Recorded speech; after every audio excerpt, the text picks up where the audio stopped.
Yay. Oh, we did it. All right.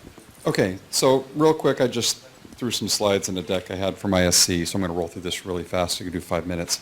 But we've been talking about integrating iRODS into Cloudy Cluster for the past couple of years, and finally have someone working on it, and wanted to give a little bit of an update, work in progress, where that's at. So anyway, this is just, I said I threw it in a deck, so we'll skip through it. Real quickly, what Cloudy Cluster is it provides high-performance computing in AWS and GCP that allows you to have a complete high-performance computing environment with, storage options that you want, compute options that you want, and we have Elastic Scheduler that runs in front of Torque or Slurm. And so the concept here is, how can we leverage and what can we do to better integrate data with job workflow? This is how you launch it. It's all in the marketplace and respective ones in this AWS marketplace. Just to give you a quick run through of kind of how it works, real quick. You launch an instance in either cloud, you get a UI, and then once you get a UI, you can build an HPC environment, pick some instance types, choose login, scheduler, I want Torque or Slurm, blah, blah, blah, blah, set up some security, and boom, you have an HPC environment. And one of the pieces that we have as part of it is the Elastic HPC schedule. I want to kind of show you the two parts. I want to get to the iRODS integration, you understand it, is the metascheduler runs in front of Torque or Slurm, and its job is to provision resources and deprovision resources in the cloud based on job scripts in HPC.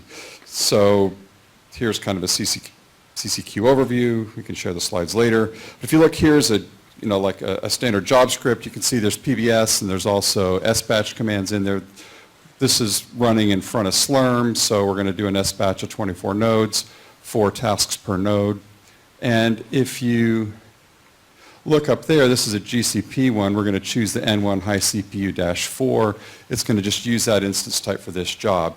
You can use multiple different instance types with jobs. I'll run through the metascheduler. It manages it, maps the jobs to the right nodes, and runs. And then here's one that's using preemptible instance types. You can use Spot or Spot Fleet in AWS. You have your choice to go between them.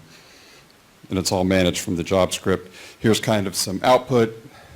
The first one I errored intentionally, and then there's different states that let you know what's going on. You can also do a -big V and get the output back from the scheduler of what's going on.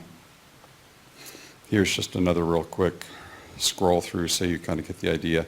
So you submit your job, and then it goes through different phases. Nodes launch some more jobs, more nodes spin up. Eventually jobs start running, provisioning, and then they eventually all complete, and except for the one error. And then after all the jobs are done, there's a 7-minute window, and then the nodes automatically tear down, so you're not paying for stuff that's already up there and running. So you can also add custom software to images on either platform, no big deal.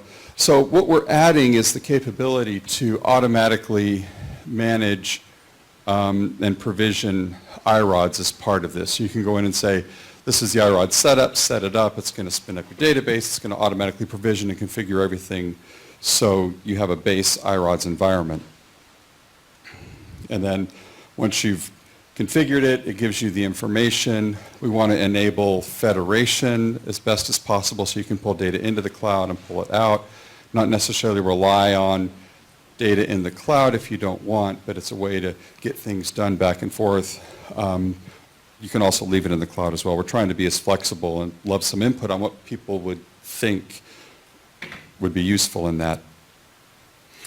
Where we're going after you get that basic initial configuration is we want to add data staging to the metascheduler. So you can actually take data, get it where it needs to go via federation or via local within the environment, and maybe take it from object storage to OrangeFS for parallel processing, and then when you're done, take the results, push it back to object storage, whether you're in GCP or S3. That's why parallel storage and S3, everything we've talked about today, is very exciting for us.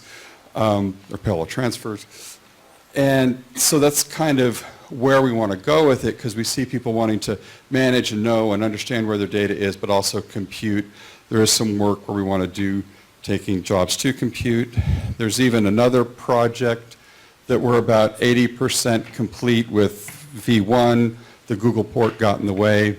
This actually is a meta-scheduler that we've open sourced, kind of a lot of the source for CCQ. We've open sourced this to run on-premise, to run in front of local schedulers on-premise or in the cloud. Another use case for data staging to and from different places, so that there's some opportunities to advance there. Another piece of work that we're looking at doing is we want to get iRODS into the OrangeFS event stream. We did some work early on with a project with EMC called Two Tiers that kind of got killed off after Dell acquired them. But we built, so we actually have hooks to get to the events. We want to plug that so those can easily get pulled into iRODS inside of Cloud Cluster. OrangeFS is all open source, so you can use it elsewhere if you want. It's actually upstream in the Linux kernel. And a little side note advertisement, we actually have integrated it with the Linux page cache. Linus pulled that in a couple of weeks ago. They're fussing over NIT changes at this point. But we actually saw some very interesting performance. If you see that red line, where you go from one node up to two nodes, and it's seamless through the page cache, getting a nice performance. But what's very interesting and why we did it, on the high end, you don't get as much throughput right now as you would without it. But at the low end, it follows and tracks XFS for your small I/O. So that's some interesting work we've been doing on OrangeFS and upstream. So anyway, that is it. There's some other example scientific things we've done. And after a brief talk from Jason, don't forget the happy hour downstairs, and we'd like to see you. Thank you. Any questions? Or?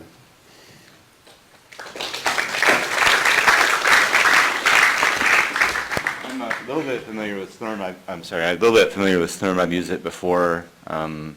I was just wondering how you're using Torque, and are you using it at the same time you're using Slurm? Are they using them together? Or? So what you can do is you set up an Elastic. One of the options you say, I want to use Torque or Slurm for this environment, and the meta-scheduler runs in front of it. You can set up two different ones, but they're managing different sets of nodes. The meta-scheduler runs in front of one or the other, or both if you want to get complicated.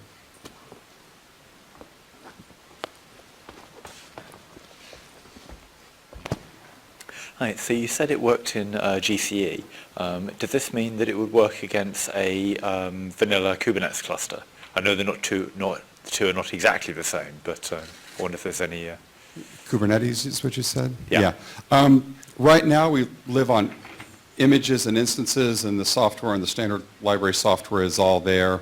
One of the things we've talked about, once we get some data movement through the meta-scheduler, you actually could send containers through the meta-scheduler to wherever you want and have it land and then use. So we have looked at some container integration.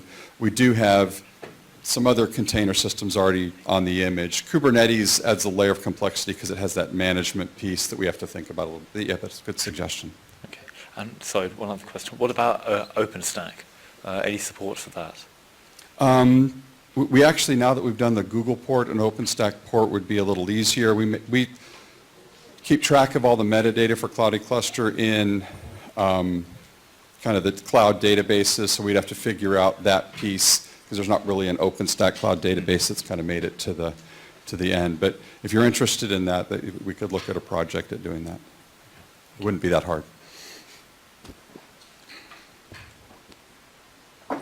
Okay, thank you.